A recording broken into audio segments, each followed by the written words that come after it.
दिल्ली में एक बार फिर दिल दहला देने वाली घटना सामने आई है, जिसने राजधानी दिल्ली को झकझोर कर रख दिया है। इस दर्दनाक घटना में एक युवती के साथ हुई दरिंदगी ने इंसानियत को शर्मसार कर दिया है। घटना की शुरुआत तब हुई जब एक ओडिशा की युवती अकेली थी और बेबस थी।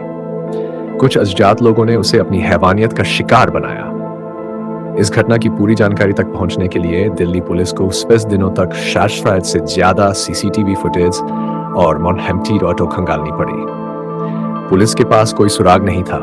युवती भी इस दर्दनाक घटना के बाद इतनी डरी हुई थी कि वह ठीक से बयान नहीं दे पा रही थी। फिर एक महिला सिपाही, जिसका नाम संगीता था, उसे एक सोशल वर्कर की तरह युवती के साथ रखा गया। इसके बाद धीरे धीरे उस युवती को विश्वास होता है और सोशल वर्कर के रूप में महिला कांस्टेबल को उन्होंने कुछ हिंट्स दिए कि इस घिनौने कांड में 3 लोग शामिल थे। उनमें से एक ऑटो चालक और एक व्यक्ति शारीरिक रूप से विकलांग था। इसके बाद पुलिस ने 30 किलोमीटर के दायरे में लगे 70 से ज्यादा सीसीटीवी कैमरों की फुटेज खंगाली। आखिरकार ऑटो चालक प्रभु महतो का ऑटो एक सीसीटीवी कैमरे में उस समय कैद हो गया जब वह दरिंदगी करने के बाद युवती को ऑटो से फेंककर भाग रहा था। उसी ऑटो के रजिस्ट्रेशन नंबर के आधार पर पुलिस प्रभु महतो तक पहुंची। अभी आप स्क्रीन पर जो ऑटो देख रहे हैं, ये वही ऑटो है जिसमें इसने अपराध को अंजाम दिया। इसके बयान के बाद 2 अन्य आरोपी प्रमोद उर्फ बाबू और मोहम्मद शमसुल को भी पकड़ लिया गया।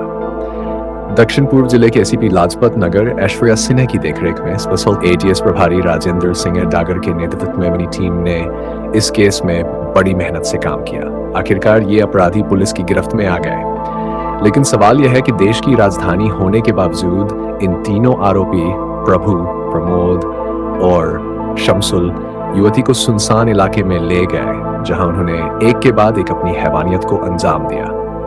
पीड़िता का इलाज अभी भी एम्स अस्पताल में चल रहा है। दरअसल पीड़िता उड़ीसा की रहने वाली है और उसने कई तरह के सामाजिक कार्य किए हैं। बहुत से एनजीओ और सामाजिक संस्थानों से भी जुड़ी है।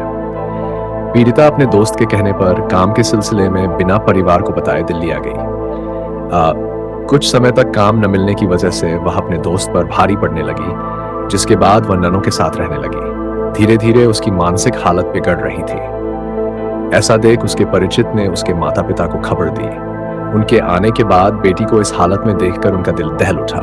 फिलहाल पीड़िता ने उनके साथ जाने से मना कर दिया। उसकी मानसिक और शारीरिक हालत गंभीर है, लेकिन धीरे धीरे वह रिकवर कर रही है। पुलिस की तत्परता से अब उसे इंसाफ मिलने की उम्मीद जगी है। यह घटना हमें सोचने पर मजबूर कर देती है कि हमारे समाज को किस तरह से बदलने की जरूरत है। महिलाओं की सुरक्षा को लेकर हम सभी को जागरूक होना होगा। इस घटना से हमें यह भी सीखने की जरूरत है कि हमारी संवेदनाएं और सुरक्षा के लिए तैयारियां हर रोज मजबूत होनी चाहिए। अगर आप चाहते हैं कि हमारी बेटियां सुरक्षित रहें, तो इस वीडियो को शेयर करें और ऐसी घटनाओं के प्रति जागरूकता बढ़ाएं।